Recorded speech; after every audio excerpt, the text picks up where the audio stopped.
Well, all year long, Five on Your Side is celebrating 75 years of being on the air by bringing you stories that have shaped St. Louis. Some of our area's biggest cultural institutions, like the Zoo and the Art Museum, wouldn't be what they are today without city and county residents coming together back in 1971. Five on Your Side's Ann Allred looks back at the campaign to save our points of civic pride.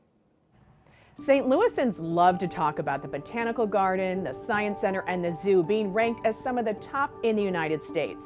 These museums and cultural centers rival those of bigger cities, and they're free to enjoy. So how did a mid-sized Midwestern city become home to these world-renowned institutions?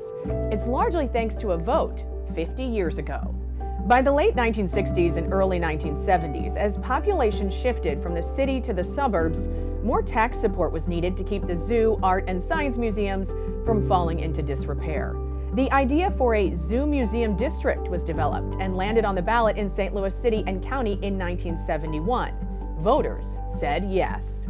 St. Louisans were committed to these institutions, committing to ensuring that they were the crown jewels of this city.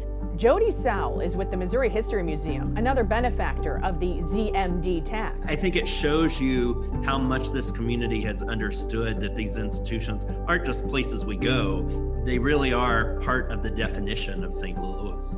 From exploring the mysteries of the universe at the planetarium to strolling meticulously maintained flower beds at the Botanical Garden, residents have proudly stood up for these landmarks so they can continue to be enjoyed for generations to come. I can't imagine Forest Park without the Art Museum and the Science Center and the History Museum and the Zoo. This is a community that has a lot of pride that we can be incredibly proud of, and I think that these institutions are a big part of that. The tax collected more than $85 million in 2020 for the 5 cultural institutions it supports.